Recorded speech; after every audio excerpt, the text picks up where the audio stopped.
Welcome to our channel. Today, we have the following news. Zhao Lusi's bold cry, "I don't want to endure it," a livestream that shattered the glamour of the entertainment industry. On the night of August 2, 2025, a quiet storm erupted in China's entertainment industry. During a livestream, actress Zhao Lusi, known for her cheerful on-screen image, suddenly disabled the tipping function and declared with firm emotion, "If you don't want to endure it, then don't." These words weren't just a moment of frustration, they were a public rebellion, tearing down the polished facade of her agency, Galaxy Cool Entertainment Media. This wasn't just personal catharsis, it was a blow to the long-standing power structure of the industry, where capital reigns supreme and artists are often reduced to obedient tools in a profit-driven machine.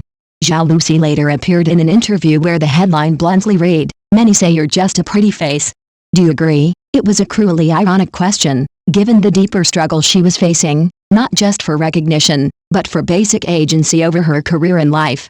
Zhao exposed shocking details. Her studio account was drained of 2.05 million yuan by the agency, a sum allegedly tied to endorsement penalties during her time off for severe depression. Promises that the company would cover those penalties went unfulfilled. Worse, her repeated pleas to regain management rights fell on deaf ears. Her team was reduced to just 3 people. Payment from a past project had been delayed for over 8 months. When she protested, the agency allegedly threatened her, "Keep making trouble, and you'll be banned." Her statement, "I may be flawed, but you don't have to ban me. I quit," wasn't a breakdown, it was a rebellion. At the heart of this crisis lies the fundamental clash between an artist's right to autonomy and a company's endless pursuit of profit. Zhao's professional growth was stunted by being forced into repetitive sweet pet dramas, despite her desire to challenge herself with more diverse roles. Even during periods of severe depression, when she reportedly couldn't speak or walk, the company continued to schedule her, including for a charity show where she was filmed complaining to impoverished villagers, leading to public backlash. These decisions, made without regard for her health, reveal a disturbing mindset. Artists are investments to be squeezed dry, not individuals with human needs. Zhao's livestream, where she rejected money-making gimmicks and cried, "You can earn money, but not at the expense of principles," marked a turning point. It wasn't just about her, it was a broader protest against an exploitative system and a declaration of dignity. But Zhao Lusi and her agency are only 2 players in this industry-wide drama. The crisis has laid bare the absence of strong regulation, the weakness of artists' associations, and the evolving but complex role of fans. Where are the regulators? Regulatory agencies should protect artists and ensure fair play in the market.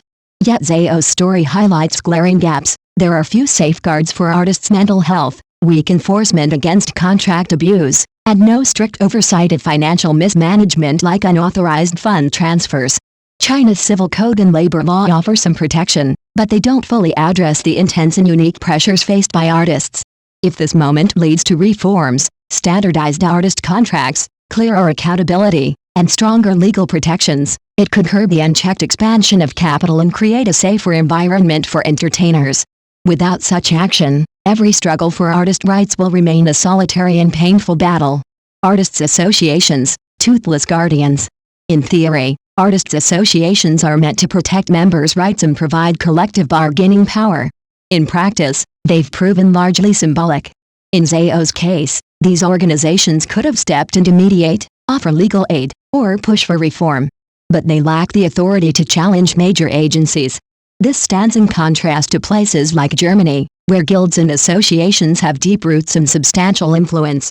Zhao's case may force a reckoning within Chinese artist associations. Could they adopt collective negotiation mechanisms or at least play a more proactive, protective role, rather than serving as figureheads? Fan power, mobilization or manipulation? Fans, long viewed as passive supporters, are increasingly influential. Some of Zhao's career-focused fans rallied behind her, launching hashtags like Protect Lusi Career Choice and demanding the company respect her autonomy. This collective voice pressured the agency and demonstrated fans' power as cultural watchdogs. Yet fan influence is a double-edged sword. Overzealous behavior can lead to online harassment, invasion of privacy, or being co-opted into power struggles between artists and management.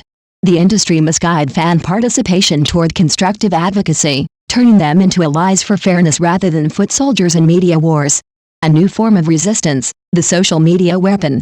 Zhao Lusi's strategy marks a shift from past precedents. Where previous artists like singer GEM engaged in years-long legal disputes behind closed doors, Zhao chose public confrontation. She weaponized the power of social media to challenge her agency directly and transparently. Her courage stems in part from her rising status, thanks to hits like Hidden Love, which gives her commercial weight.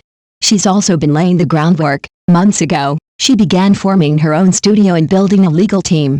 Her preparedness and foresight reveal a maturity rarely seen in young stars, signaling a broader shift. Tomorrow's artists may not tolerate one-sided agency control. They'll come armed with contracts, lawyers, and loyal fan bases. In the end, Zhao Lusi's explosive declaration, "I don't want to endure it," is more than personal defiance. It's a wake-up call to an industry too long powered by silence and sacrifice. Her stand may not solve every injustice overnight, but it has begun a ripple effect. Discussions around labor rights, mental health, and fair contracts are emerging from the shadows. The industry is being forced to confront itself. The entertainment world thrives on illusion. But behind every polished smile is a person. When those people are pushed too far, they may rise, not as products of capital, but as human beings reclaiming their voice. If the system refuses to evolve, the next Zhao Lusi won't just shake the table, they might flip it entirely.